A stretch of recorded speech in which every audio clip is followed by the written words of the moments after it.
যে আলেমরা যারা মাটির ব্যবসা নিয়ে বসে আছে, যে আল্লাহ রসুল মাটি, কুল ইন্নামা আনা বাশারুম মিসলুকুম ইউহা ইলাইয়া আন্নামা ইলাহু। হে হাবিব, আপনি বলুন আপনি তাদের মতনই মানুষ। তাদেরকে বলতে বলেছেন, তখন কিন্তু মুমিন ব্যক্তি ছিলেন না। কথা খেয়াল করেন, তখন কিন্তু মুমিন মুত্তাকিন ইমানদার ব্যক্তি ছিলেন না। তারা মুনাফিক এবং কাফের ছিল, তাদেরকে বলতে বলেছে চিনার জন্য। আবার বলেছেন, কোরআনে আল্লাহ বলেছেন, কদ জাআকুম মিনাল্লাহি নূর ওয়া কিতাবুম মুবিন। আমার পক্ষ থেকে দুটো নূর তোমাদের মাঝে গিয়েছে, একটি নূর হলো আমার কিতাবুল্লাহ শরীফ, আর একটি নূর হলো আমার হাবিবুল্লাহ শরীফ। সুবহানাল্লাহ। তাহলে বোঝা গেল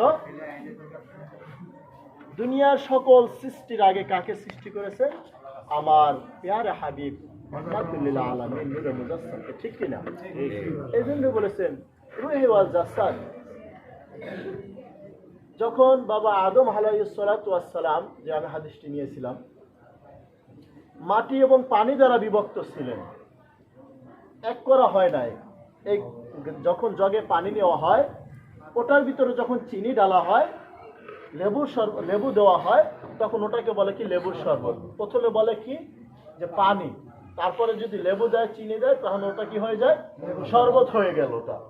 ঠিক এভাবে আমার আপনার নবী, মায়ের নবী তখন বলতেছেন, যখন বাবা আদম আলাইহিস সালাতু ওয়াস সালাম দুটো ভাগে বিভক্ত ছিলেন, পানি এবং মাটি দ্বারা, তখন আমি রহমাতুল লিল আলামিন আল্লাহর আরশ আজিমে ছিলাম। সুবহানাল্লাহ। রূহে ওয়াল জাসাদ, তারপর রূহ দিয়েছেন, তার আগেও আমি নবী হয়ে সৃষ্টি হয়েছি। এখন আমি যদি এখানে একটা বাড়ি করে, এই যে আজকে খানকা, আজকে আমরা যে কোনো একটা স্তম্ভ খানকা করার জন্য এখানে বসেছি, যে খানকা হবে দেখে আমরা আজকে মিলাদ করেছি, ঠিক কিনা? তো দুনিয়া বাবা আদম আলাইহিস সালাতু ওয়াস সালাম আসবেন, তার আগে কিভাবে আসবে, কি দিয়ে ওরা কি করবেন, আল্লাহ তো সেটা আগে তৈরি করে রেখেছে। রূহকে তখন বলা হয়েছে রূহে ওয়াল জাসাদ। যখন রূহটাকে আদমের ভিতরে দেওয়া হয়েছে, রূহ একে একে 70 বার দেহ থেকে বের হয়ে গেছেন। তখন বলতেছে, হে আল্লাহ, এই অন্ধকারে আমি রূহ থাকার মতো জায়গা নাই। তখন তার মুহাম্মাদি নূর থেকে, যেটা আমার নবী রাহমাতুল লিল আলামিন, তার নূর থেকে একটি নূর যখন আদমের ভিতরে দিয়ে দিয়েছেন, তার কলবটা, তার দেহটা নূরে পরিণত হয়ে তারপর রূহে যায় বলতেছে, হে আল্লাহ, এত সুন্দর জায়গায় এতক্ষণ দেখি নাই, তোমার যে আলো দিয়েছো, সে আলোর কারণে সকল কিছু আলো হয়ে গেছে, আমি আর এখান থেকে বের হব। তাহলে বাবারা আমার, আমরা লুৎফা দ্বারা তৈরি। আমার বাবাজান বলছেন যে আমরা নাপাক একটা পানি দ্বারা তৈরি। হ্যাঁ, এটা মানি, আবার মানি না। কিভাবে মানি না? ওটা পবিত্র করতে হবে। যদি করতে পারি তাহলে পবিত্র, তখন আর নাপাক থাকে না। আমাদের মাওলা আলী শেরে খোদা, আমি সকল কিছু টান দিচ্ছি না, সংক্ষিপ্ত বলতেছি।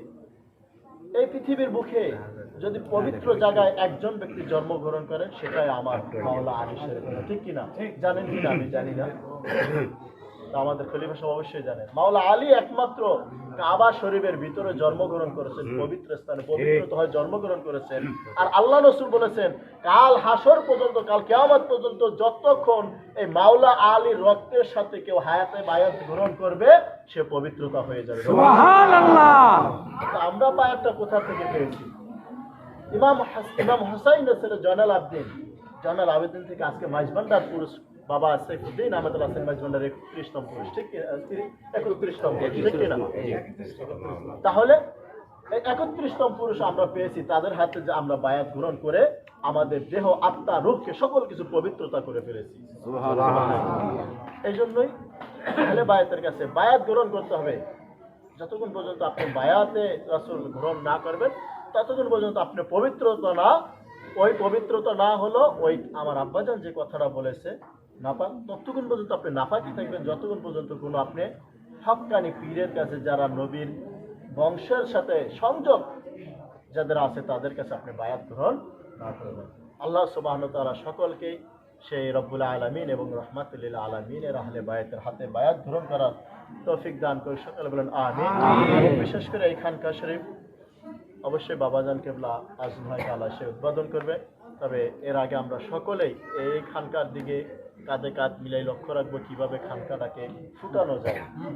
যদি একটি কফি আগের আমলে কফি ধরাইতো, আমাদের বরিশালের ভাষা বলে ল্যাম্প, কফি তো চিনেন, হেরিকান চিনেন, হেরিকানের ভিতরে যদি তেল না দিত আগুন জ্বলতো না।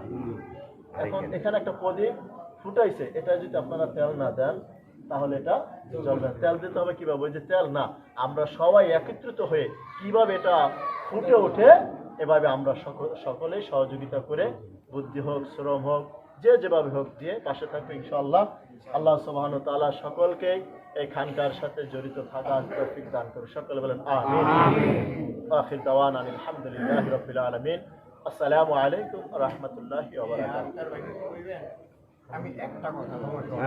আপনার এই খানকা করার উদ্দেশ্য হচ্ছে একটা স্কুলে ভর্তি করা হয় মানুষকে জ্ঞানের জন্য, জ্ঞান শিক্ষার পরে বাহিরে বাড়িয়া যায় সংসার করার জন্য।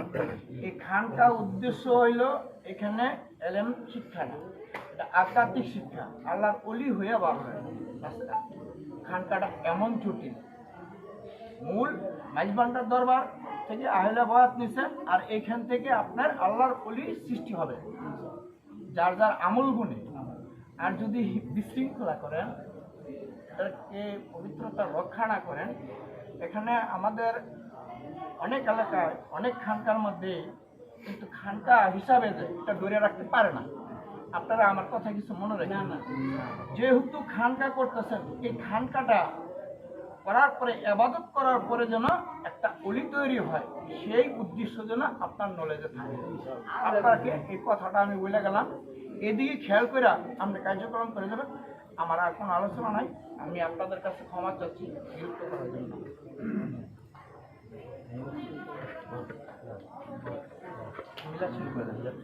কিছু বলেন। আপনারা সবাই কইতাছেন আক্তার ভাই, বলার কয় না, আমি কইতাছি